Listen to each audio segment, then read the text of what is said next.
ಇದುವರೆಗೂ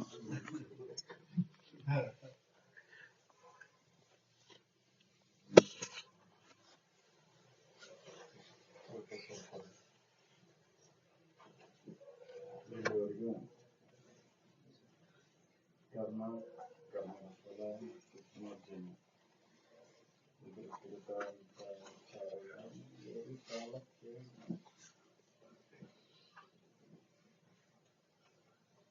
ಕರ್ಮ ಅಂದ್ರೆ ಏನ್ರಿ? ಯಾವಾಗ ನಡೀತೈತೆ? ಶರೀರ ಮತ್ತು ಮನಸ್ಸಿನ ಸಂಬಂಧ ಬಂದಾಗ ಕರ್ಮ. ಶರೀರ ಮತ್ತು ಮನುಷ್ಯನ ಸಂಬಂಧ ಇಲ್ಲ, ಕರ್ಮ ಬೇರೆ ನಡೀತೈತನ್ರಿ. ಶರೀರ ಮತ್ತು ಮನುಷ್ಯನ ಸಂಬಂಧ ತಪ್ಪಿದಾಗ ಕರ್ಮ ನಡೀತೈತೇನು? ಇಲ್ಲ. ನಿದ್ದೆ ಒಳಗೆ ಯಾವ್ದಾರ ಕರ್ಮ ನಡೀತಿದ್ದೇನು? ನಡೆದಿಲ್ಲ ಅಂತ ಆರಾಮದೇವು, ಹೌದಲ್ರಿ? ಮತ್ ಇದು ಶರೀರ ಮತ್ತು ಮನುಷ್ಯನ ಸಂಬಂಧವನ್ನ ಕಳ್ಕೊಳೋ ಸಲುವಾಗಿ ನಾವು ಯಾವ ಕರ್ಮ ಮಾಡ್ಬೇಕಾಗೈತಿ, ಅದಕ್ಕೆ ನಿತ್ಯ ಕರ್ಮ ಅಂತ ಹೇಳಿದ್ರು. ಶರೀರ ಮತ್ತು ಮನುಷ್ಯನ ಸಂಬಂಧಗಳನ್ನು ಕಳ್ಕೋಬೇಕಾಗೈತಿ ನಾವು.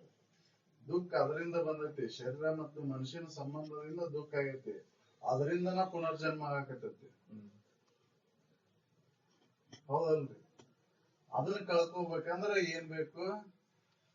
ನಿತ್ಯ ಕರ್ಮಗಳು. ಅಂದ್ರೆ ಹೇಳಿದ್ರಲ್ಲ, ಶ್ರವಣ ಮನನ ನಿಧಿಧ್ಯಾಸನ. ಇದರಿಂದ ಶರೀರ ಮತ್ತು ಮನುಷ್ಯನ ಸಂಬಂಧಗಳು ಕಳ್ಕೊಳಕ್ ಸಾಧ್ಯ ಐತಿ. ಇದು ಬಿಟ್ಬಿಟ್ಟು ಸತ್ಕರ್ಮನ ಇರ್ಲಿ ದುಷ್ಕರ್ಮನ ಇರಲಿ, ಎರಡೂ ಕರ್ಮಗಳು ನಮ್ಮನ್ನ ಪುನರ್ಜನ್ಮಕ್ಕೆ ಹಾಕುದ. ಆಗಲ್ಲ ಹೇಳಿದ್ರಲ್ಲ, ನಾವು ಬಂಗಾರದ ಬೇಡಿ ಕಬ್ಬಣ ಬೇಡಿ, ಎರಡೂ ಬಂಧನ. ಉದ್ದೇಶ ಏನು? ಬಂಧನ ಮಾಡೋದದ. ಯಾವ್ದಾರ ಇರ್ಲಿ, ನಿಮ್ದು ವಜ್ರದ ಲೇಪನ ಮಾಡಿದ್ದಾರ ಇರ್ಲಿ, ಕಬ್ಬಣದರ ಇರ್ಲಿ, ಏನ ಉದ್ದೇಶ ಏನದ್ರದ್ದು? ಬಂಧನ ಮಾಡೋದು. ಎರಡೂ ಬಂಧನಕ್ಕೆ ಕಾರಣನ. ನೀವು ಸತ್ಕರ್ಮನಾರ ಮಾಡಿ ದುಷ್ಕರ್ಮನಾರ ಮಾಡಿ ಬಂಧನ ಕಾರಣ ಆಗುದವ. ಇದು ಯಾವಾಗ ನಡತಿ? ಬಂಧನಕ್ಕೆ ಯಾವಾಗ ಕಾರಣ ಆಕೈತಿ? ಆಶೆ ಇದ್ದಾಗ, ಕಾಮ ಇದ್ದಾಗ, ಹೌದಲ್ಲ? ಅದಕ್ಕೆ ನಿಷ್ಕಾಮ ಆದಾಗ ಯಾವುದೇ ಕರ್ಮ ನಡೆಯುವುದಿಲ್ಲ ಅಂತ. ನಿಷ್ಕಾಮ ಕರ್ಮ ಮಾಡಿ ಪುಣ್ಯ ಸಂಪಾದನೆ ಮಾಡ್ಬೇಕು ಅಂತ ಹೇಳ್ತಾರೆ. ನಿಷ್ಕಾಮ ಆದಾಗ ಏನ್ ಕರ್ಮ ಮಾಡ್ತೀರಿ ನೀವು? ನಿದ್ದೆ ಒಳಗೆ ಯಾವ ಕಾಮನೆ ಮನಸ್ಸ ಅಡಿಗೈತಲ್ಲ, ಯಾವ ಕಾಮನೆ ಇಲ್ಲ ಅಲ್ಲಿ. ಮನಸ್ಸು ಬಂದಾಗ ಕಾಮನೆ ಐತಿ, ಆ ಮನಸ್ಸ ಅಡಿಗೈತಿ, ಅಲ್ಲಿ ಯಾವ ಕರ್ಮನೂ ನಡೆದಿಲ್ಲ, ಹೌದಲ್ರಿ? ಅಲ್ಲಿ ಏನು ಇಲ್ಲ. ನಿಷ್ಕಾಮ ಕರ್ಮದಿಂದ ಪುಣ್ಯ ಸಂಗ್ರಹ ಮಾಡಿಕೊಂಡು ಪುನರ್ಜನ್ಮ ಬರ್ಲ ಮತ್ತ ಮೋಕ್ಷವನ್ನು ಪಡಿಬೇಕು ಅಂತ ಹೇಳ್ತಾರೆ. ನಿಷ್ಕಾಮ ಆದಾಗ ಯಾವ ಕರ್ಮನೂ ನಡೆಯಲ್ಲ, ಪುಣ್ಯ ಪಾಪಗಳ ಸಂಬಂಧನೂ ಇಲ್ಲ, ಹೌದಲ್ರಿ? ನಿಜ ಅರಿದ ಮೇಲೆ ಇದೇನು ಸಂಬಂಧ ಪಡೋದಿಲ್ಲ. ನಿಜ ಅರಿಲ್ಲಕ್ಕೆ ನಮಗೆ ದುಃಖ ಆಗಿದ್ದು. ನಿಜ ಅರಿತನೂ ವಿರೋಧ. ಹೇಳಿದ್ರಲ್ಲ, 3 ಕರ್ಮದ ಕಾಟ ಯಾವಾಗ ಸಂಬಂಧ ಪಡ್ತಾವು? ನನ್ನ ನಿಜ ಅರಿತನೂ ಇವು ಸಂಬಂಧ ಪಡ್ತಾವ. ನಿಜ ಅರಿದ ಮೇಲೆ ಸಂಬಂಧ ಇಲ್ಲ. ಸಂಚಿತ ಇರ್ಲಿ, ಪ್ರಾರಬ್ಧ ಇರ್ಲಿ, ಆಗಾಮಿ ಇರ್ಲಿ, ಅವು ನಿಜ ಅರಿದ್ಮೇಲೆ ಪ್ರಾರಬ್ಧ ಬರ್ತೈತಿ. ಪ್ರಾರಬ್ಧ ಅಂತೂ ತಪ್ಸಕ್ಕಾಗಲ್ಲ, ಅದ್ ಮುನ್ನಬೇಕು. ಆದ್ರೆ ಅದು ಯಾರಿಗ ಸಂಬಂಧ? ನೋಡೋರಿಗೆ ಇರ್ತೈತಿ, ಅವಂಗಿರುದಿಲ್ರಿ. ಸಂಬಂಧ ತಪ್ಪಿಸ್ಕೊಂಡಿರ್ತಾನವ. ನೋಡೋರಿಗೆ ಆ ಶರೀರ ನೋಡೋರಿಗೆ ಇರ್ತೈತಿ, ಅಂತಾರಿಗೆ ಬರಬಾರ್ದಾಗಿತ್ತು. ಜ್ಞಾನಿಗಳವ್ರು ಅವ್ರಿಗೆ ಬರಬಾರ್ದಿರ್ತದ. ಅದೇ ಅವ್ರು ಜ್ಞಾನ ಎದಕ್ ಬೇಕಾಗೈತಿ? ಮನುಷ್ಯಕ್ ಕೊಡ್ಬೇಕಾಗೈತಿ. ಮನಸ್ಸಿಗೆ ಜ್ಞಾನವನ್ನು ಕೊಟ್ಬಿಟ್ಟಾರ, ಮನಸ್ಸು ಇಲ್ಲಂಗ್ ಮಾಡ್ಕೊಂಡ್ಬಿಟ್ಟಾರ. ಶರೀರ ಮಾತ್ರ ಅದು ಪ್ರಾರಬ್ಧಕ್ಕೆ ಹಿಂದಿನಕ್ಕೆ ಮಾಡಿದಂತ ಕರ್ಮಕ್ಕನುಸಾರವಾಗಿ ಅದು ಉಣ್ಣಬೇಕಾಗ್ತದೆ, ಉಂಡು ತೀರ್ಸಬೇಕದನ್ನ. ಅದನ್ನ ತಪ್ಪಿಸೋಣಕ್ ಬರ್ತಿದ್ರು ಅವ್ರನ್ನ ತಪ್ಪಿಸೋಣದಿಲ್ಲ. ಸಿದ್ಧಾರೂಢರಿಗೆ ತಲೆ ಮೇಲೆ ಬೆಂಕಿ ಇಡುದು ಗೊತ್ತಾಗಿದ್ದಿಲ್ಲ ಅವ್ರಿಗೆ. ತ್ರಿಕಾಲ ಜ್ಞಾನಿಗಳು ಇದನ್ನ ಅಂತ ಹೇಳ್ತಿದ್ರು, ಗೊತ್ತಾಗಿದ್ದಿಲ್ಲ ಅವ್ರಿಗೆ. ಗೊತ್ತಿತ್ತು. ಅದನ್ನ ತಪ್ಪಿಸ್ಕೊಂಡ್ರೆ ಮತ್ತೊಂದ್ ಜನ್ಮ ನಾ ಮತ್ ಉಣ್ಣಾಕ್ ಬರ್ಬೇಕಾಕೈತ. ಅದನ್ಯಾಕ್ ತಪ್ಪಿಸ್ಕೊಳ್ಳಿ? ಇಡ್ಲಿ ಅವ್ರು ಶರೀರ ಮಾಡೈತಂತ ಕರ್ಮ ಹಿಂದ ಅದನ್ನ ಉಣ್ತೈತಿ. ಈಗ ಉಣ್ವಲ್ಲ, ನನಗೇನಾಗ್ಬೇಕಾಯ್ತು? ನಾ ಆರಾಮದೇನಲ್ಲ. ಎಷ್ಟು ಜನ್ಮ 8 ಮಂದಿ ತಲೆ ಮ್ಯಾಗ ಇಟ್ಟಿದ್ರು ಸುಮ್ನ ಕುಂದ್ರ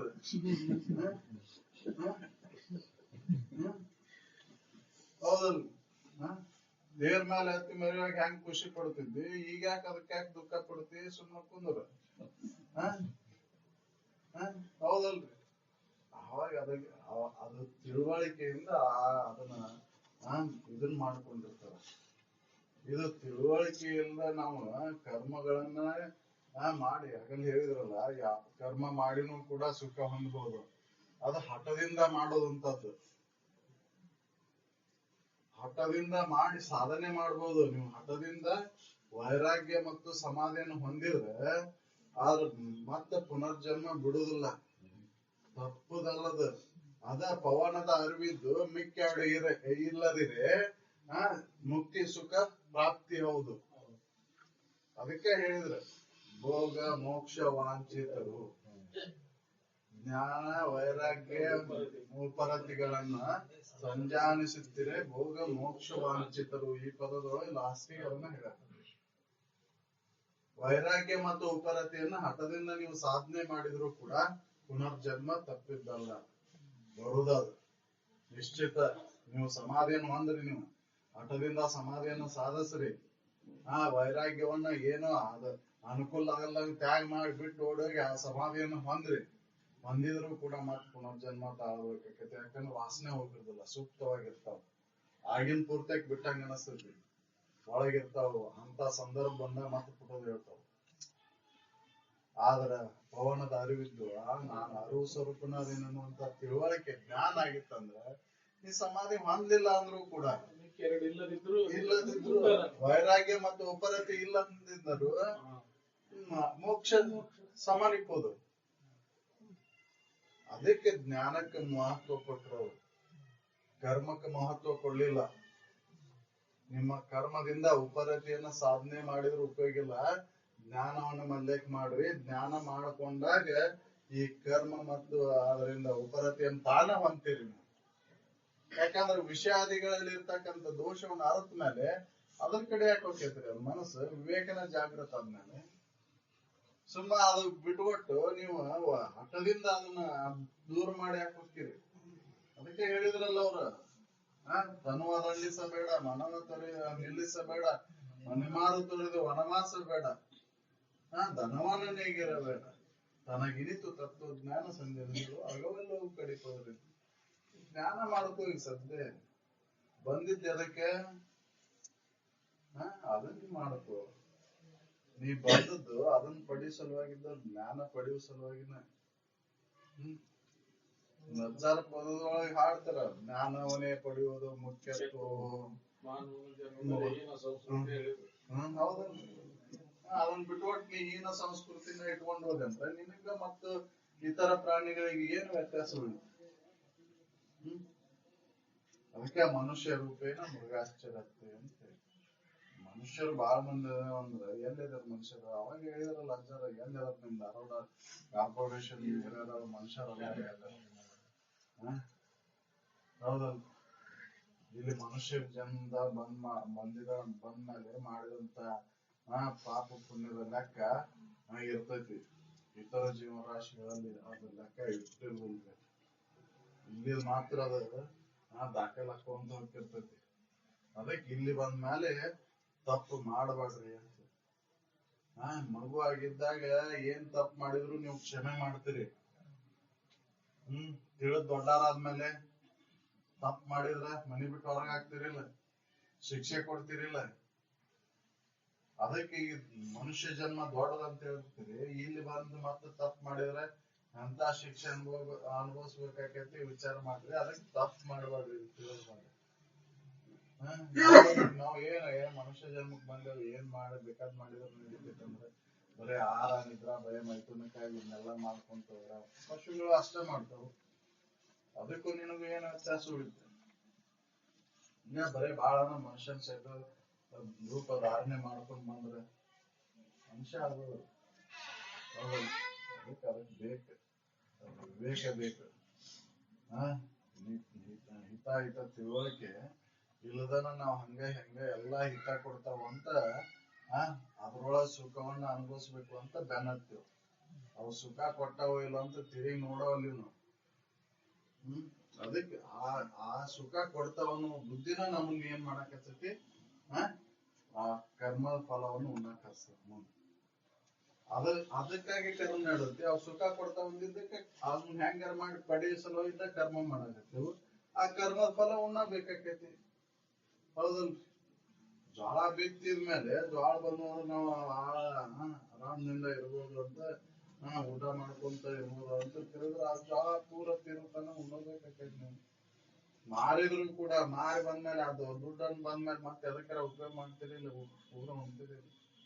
ಹಂಗೆ ಪೂರ ಅದನ್ನ ಅದ್ರ ಫಲವನ್ನು ಉಣ್ಣಬೇಕಾಕೈತಿ. ನೀವು ಬಿಡುದಿಲ್ಲ ಅದು. ಎಲ್ಲಿವರೆಗೂ ನಿಮ್ಮ ನಿಜವನ್ನ ಅರಿತನನು ಅದು ಬಿಡುದಿಲ್ಲ.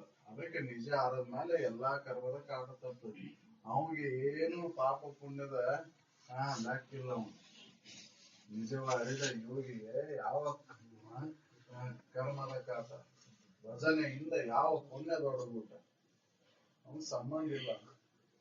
ಅದಕ್ಕೆ ನಾವು ನಿಜ ಅರಿಬೇಕಾಗೈತಿ. ಮನುಷ್ಯ ಜನ್ಮಕ್ಕೆ ಬಂದ್ಮೇಲೆ ನಿತ್ಯ ಯಾವ್ದೈತಿ ಅನಿತ್ಯ ಯಾವ್ದೈತಿ ಈ ವಿವೇಕವನ್ನ ಜಾಗೃತ ಮಾಡ್ಕೋಬೇಕಾಗೈತಿ. ಇಲ್ಲಿ ಬಂದ ಮೇಲೆ ಹೆಂಗಾರ ವರ್ತನೆ ಮಾಡಿದ್ರೆ ಅದ್ರ ದಾಖಲೆ ಇರ್ತೈತಿ. ಹೌದಲ್ರಿ? ಇಲ್ಲಿ ಮೋಸ ಮಾಡುದು, ವಂಚನೆ ಮಾಡುದು, ಏನಾರ ಮಾಡಿದ್ವು ಅಂದ್ರ ಘೋರ ಪಾಪ. ಅದು ಮತ್ತ ಈ ಸತ್ಸಂಗಕ್ಕೆ ಬಂದು ಮತ್ತೆ ಹೆಂಗಾರ ವರ್ತನೆ ಮಾಡಿ ದೊಡ್ಡ ಪಾಪ. ಅದನ್ನ ಹೇಳಿದ್ರಲ್ಲ, ಎಂತೊಲೆವನು ಕರ್ಮತ್ರಯ ದೋಷ ಮೇಲೆ ತಂತು ಕಾಲ ಪುರವಲ್ಲಿ ಶರೀರದಾಗ ವಾಣಿ ಒಳಗ ಮನುಷ್ಯನೊಳಗ ದೋಷಗಳನ್ನ ಇಟ್ಕೊಂಡ್ ಕುಂತ್ರೆ ಆ ಅರಿವಿನ ಅನುಭವವನ್ನು ಮಾಡ್ಕೊಳಕ್ ಆಗುದಂತ. ಅದಕ್ಕೆ ಆ ದೋಷಗಳನ್ನ ದೂರ ಮಾಡ್ಕೋಬೇಕು. ದೂರ ಮಾಡ್ಕೊಂಡು ನಾವು ಮನುಷ್ಯತ್ವವನ್ನು ಅಳವಡಿಸ್ಕೊಂಡು ನಡೆದಾಗ ಆ ನಿಜವನ್ನು ಅರಿಯಕ್ ಸಾಧ್ಯ. ಅಂದ ನಾವು ಆ ಮುಕ್ತಿ ಸುಖವನ್ನು ಹೊಂದಕ್ ಸಾಧ್ಯ ಐತಿ. ಇಲ್ಲ ಅಂದ ಆಗುದಿಲ್ಲ. ಅದಕ್ಕೆ ನಾವು ಆದಷ್ಟು ವೇಳೆಯನ್ನು ಇದಕ್ ಕೊಟ್ಟು ಈ ಜನ್ಮವನ್ನು ಸದುಪಯೋಗ ಪಡಿಸ್ಕೋಬೇಕು. ಇದ್ರೊಳಗ ಪ್ರಯತ್ನ ಮಾಡಿದ್ರ ಮುಂದೆ ಮನುಷ್ಯ ಜನ್ಮ ನಿಶ್ಚಿತ ಬಂದತಿರ್ತೈತ. ಅದ ಬರ್ತೈತಿ ಇಲ್ಲ ಅನ್ನೋ ಸಂಶಯ ಬೇಡದ. ಬಂದತಿರ್ತೈತದ, ಬರತೈತೆ. ಆದ್ರ ವಿಷಯದೊಳಗೆ ನಾವು ಪ್ರಯತ್ನ ಮಾಡಿದ್ರೆ ಎಂತ ವಾಸನೆಗಳು ಇರ್ತಾವಲ್ಲ ಅಂತಿಮ ತೀರ್ಸ ಆಗತ್ತೆ ಅಂತ ಗೌಡ್ರು ಹೇಳಿದ್ರು. ಅಲ್ಲಿ ವಿಷಯದ ನೆನಪ ಆಕೈತಿ. ವಿಷಯದ ಕೂಡ ನಾವು ಒಡನಾಟ ಇತ್ತಂದ್ರ ವಿಷಯದ ನೆನಪಾಕೈತಿ. ಇದ್ರ ಕಡೆ ಒಲವು ಇತ್ತಂದ್ರ ಇದ ನೆನಪಾಕೈತಿ.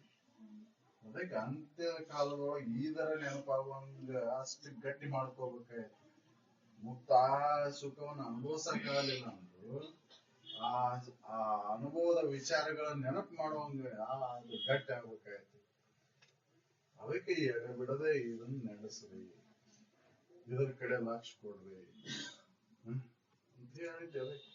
ಯಾರು ನನ್ನನ್ನು ಅನನ್ಯವಾಗಿ ನೆನೀತಾರ ಅವರ ಯೋಗಕ್ಷೇಮವನ್ನು ನಾನು ನೋಡ್ತೀನಿ ಅಂತ ಯಾರು ಹೇಳಿದ್ರು. ಅದ ಪ್ರಾರಬ್ಧ ನಡೆಸ್ತದೆ. ಇದ್ರ ಕಡೆ ನಾವು ಲಕ್ಷ್ಯ ಕೊಟ್ರೆ ಇದ್ರ ಕಡೆ ಲಕ್ಷ್ಯ ಕೊಟ್ರೆ ನಮ್ ಪ್ರಾರಬ್ಧ ತಾನ ನಡ್ಕೊಂತ ಹೋಗ್ತೈತಿ. ನಮ್ಗ ಅದ್ರ ಕಡೆ ಲಕ್ಷ್ಯ ಇಲ್ಲ.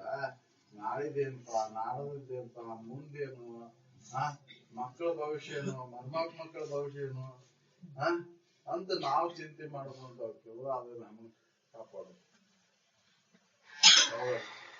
ನೀನ್ ಅನ್ನನ್ ನೆನಪು ಮಾಡ್ಕೊಳ್ಳಿ.